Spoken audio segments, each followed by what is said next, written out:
O meu médico, ele passou famotidina para tratar minhas urticárias, mas esse remédio não seria para o estômago? Então, deixa eu explicar para você.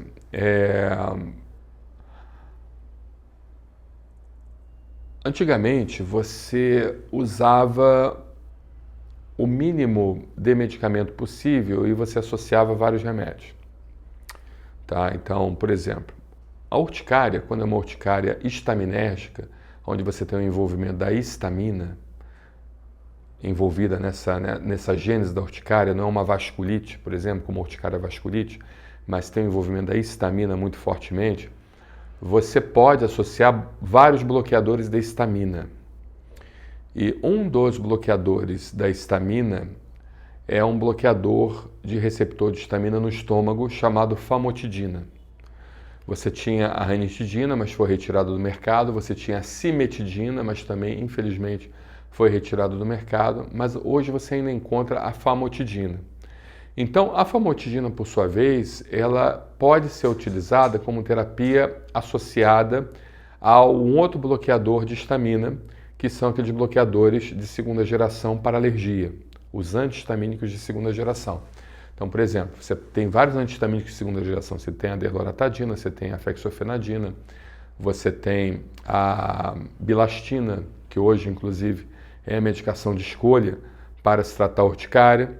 Só que hoje a gente aumenta a dose da monoterapia, ou seja, a gente, em vez de associar vários remédios, a gente aumenta a dose daquele antihistamínico em 2, 3, 4 vezes, até 4 vezes, mas com a indicação do médico. Lembrando que não faça isso por conta própria, porque o uso aumentado do antihistamínico sem avaliação do seu médico prévio pode colocar a sua vida em risco. Não que o antihistamínico seja um remédio perigoso, é um remédio seguro, mas mesmo um remédio seguro ele precisa da avaliação do médico, porque existem algumas situações como tendências a arritmias cardíacas ou tendências a convulsões cerebrais, onde o antihistamínico ele pode aumentar a possibilidade desses eventos acontecerem, tá bom? Então, só deixando isso bem claro. Mas hoje a gente até quadruplica a dose em pacientes com urticária de difícil controle para controlar o quadro da urticária. Mas não é errado também você associar, por exemplo, um bloqueador H2, que no caso a famotidina é um bloqueador H2. O outro antihistamínico seria bloqueador H1, ele age no receptor H1, e a famotidina agiria no receptor H2, assim como também você associar o montelukast. O montelukast, por sua vez, é um bloqueador de leucotrienos, que também é um tipo de substância envolvida na gênese da urticária, muitas das vezes, principalmente a urticária de difícil controle. Então, o seu médico não está errado, apesar da famotidina ser um remédio para o estômago, primariamente, ele pode ser utilizado também para o controle da urticária, principalmente quando é aquela urticária de difícil controle, tá bom? Espero ter te ajudado. Um abraço. Tem uma pergunta aqui de um paciente muito específica, né? Como saber se o resultado de dosagem de triptase ajudaria a confirmar a mastocitose? Eu fiz, veio aumentado, mas não sei se estaria relacionado de fato com a mastocitose. Muito bem, 20%, quando você tem um resultado que mostra um aumento de 20% mais 2 do valor máximo da triptase, a gente já pensa, por assim dizer, valor máximo normal da triptase, né? A gente já pensaria, por assim dizer, na possibilidade desse paciente estar desenvolvendo mastocitose. Mas não dá para fechar o diagnóstico somente com isso, a não ser que a tua triptase venha extremamente alta, triptase basal, né? E é importante também você fazer as medições, né, da triptase basal e a triptase na crise. Se houver uma diferença grande, então a gente pensa fortemente em mastocitose. Mas existem outras formas e outros metabólitos a serem dosados, como a própria histamina. A histamina pode ser dosada na urina, no sangue. Então, se houver comercialmente disponível, era interessante também dosar a histamina. E também dosar as prostaglandinas e leucotrienos. Mas, infelizmente, a dosagem de prostaglandinas e leucotrienos, as prostaglandinas e leucotrienos também são substâncias envolvidas no processo da mastocitose, é muito difícil, às vezes só a nível de pesquisa clínica, a nível de centros de pesquisa, que você conseguiria medir isso. Comercialmente é muito difícil, porque um produto também, um exame para ele entrar no mercado e ser autorizado comercialmente, ele tem que ter muito estudo publicado e a Anvisa tem que autorizar. Então essa autorização da Agência Nacional de Vigilância Sanitária acaba sendo muito difícil, tá bom? Outra forma também, que é um pouco mais fácil de nós fazermos o diagnóstico da mastocitose, além da dosagem da triptase e além da dosagem da histamina, é nós fazermos sequenciamento genético. Existe o sequenciamento genético da mutação do gene KIT 816, que ele pode nos dar uma grande ideia se aquele paciente estaria desenvolvendo a mastocitose ou não. Porque, por exemplo, me parece, não sei se eu estou errado, se porventura tiver algum colega alergista assistindo essa live, mas pelo que eu me lembro de alguns artigos que eu tenho lido, 80% dos pacientes que têm uma suspeita de mastocitose e que tem mastocitose, por assim dizer, 80% desses pacientes têm como identificar esse receptor KIT no seu sequenciamento genético. Então, um paciente com mastocitose que não consegue fechar o diagnóstico, valeria a pena ele fazer o sequenciamento genético, ele fazer pelo menos a medição dos genes alvos, né, para a mastocitose, e esses genes alvos, no caso, seria o receptor, o gene KIT 816, tá bom? Que é o sequenciamento de alta resolução do RNA e se há a mutação desse KIT 816, ok? Muito obrigado aí pela sua pergunta. Tem uma paciente que sofre também de urticária e angioedema, e ele está perguntando se o medicamento Ivokit ele seria bem utilizado no caso dele, o Ivokit, que é o avapritinib. Esse Ivokit, ele na verdade é um medicamento, é uma evolução da midostaurina.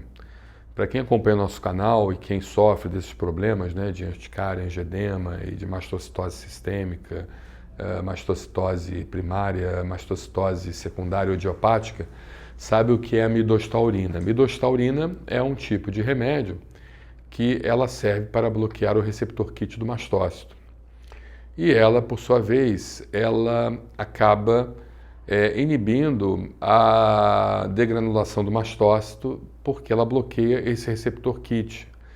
Mas ela é utilizada especificamente em pacientes com mastocitose sistêmica primária, não em pacientes que têm mastocitose secundária ou idiopática. Então, nesses tipos de mastocitose, não tem receptor KIT, então não haveria, por assim dizer, a necessidade de usar midostaurina. Da mesma forma, eu penso que o que você me falou, que você tem urticária e angioedema, muita coisa pode dar urticária e angioedema, né? E essa urticária e angioedema pode ser provocada por inúmeros fatores, desde processos infecciosos, hormonais, processos autoimunes, né? Você pode ter processos alérgicos, ou seja, muita coisa dá urticária e angioedema. Então, é muito cedo nós falarmos se o Ivokit, o avapritinib, ele seria bem utilizado no seu caso. Tá? Então, a gente tem que analisar isso com muito calma e tem que fazer aquela pesquisa, né? Como nós falamos anteriormente, pesquisar, dosar as triptases, né? Triptase basal e triptase pós até 1 hora após, até 2 horas após a reação de urticária e angioedema. A gente precisa também, por assim dizer, fazer a dosagem da histamina, fazer a dosagem, se possível, em centros de pesquisa dos leucotrienos, das prostaglandinas, né? Fazer justamente o sequenciamento de alta resolução de RNA, se haveria a identificação do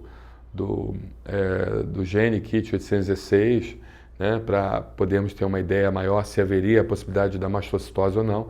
Então é muito difícil a gente dizer se o avapritinib, no seu caso, seria indicado, né? Então precisa fazer os diagnósticos diferenciais primeiro, nós colocarmos na mesa todos os tipos de possibilidades de situações que possam levar a urticária e angioedema, para depois nós pensarmos então se o avapritinib ele poderia ser utilizado. Mas o avapritinib é um remédio muito novo, o Ivokit é um medicamento que, de certa forma, ainda está sendo autorizado pelas agências reguladoras. O que nós temos ainda de forma mais acessível a pacientes com a mastocitose sistêmica primária é justamente o uso da midostaurina. E mais recentemente a associação da midostaurina com Xolair, com o omalizumab.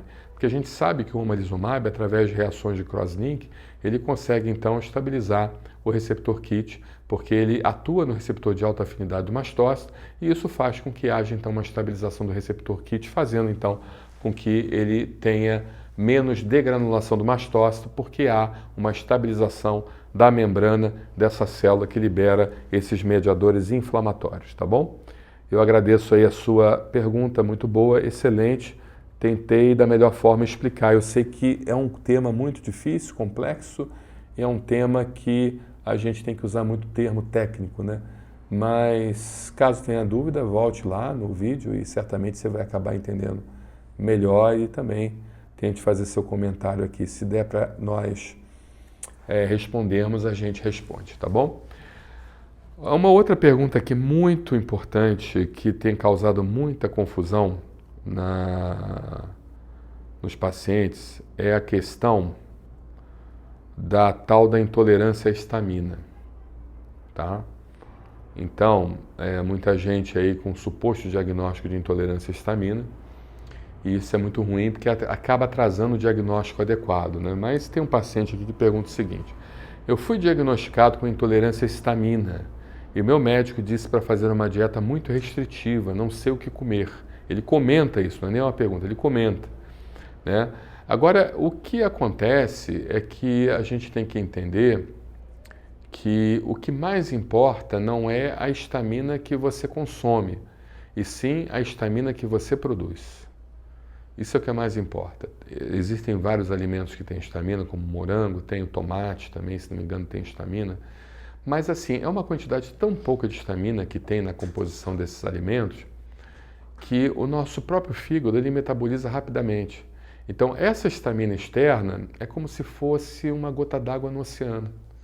Então, se porventura você tem alguma reação de urticária, alguma reação de angioedema que seja, certamente não é pelo alimento que você consome, e sim pela condição clínica que você está apresentando, pela situação que faz com que você degranule seus mastócitos, e essa degranulação de mastócitos faz então com que você desenvolva sinais e sintomas compatíveis com excesso de histamina, mas não exógena, não de fora, mas a histamina endógena, a histamina interna, aquela histamina que é produzida pelos nossos próprios mastócitos e por outras células do nosso corpo que também produzem histamina, tá bom?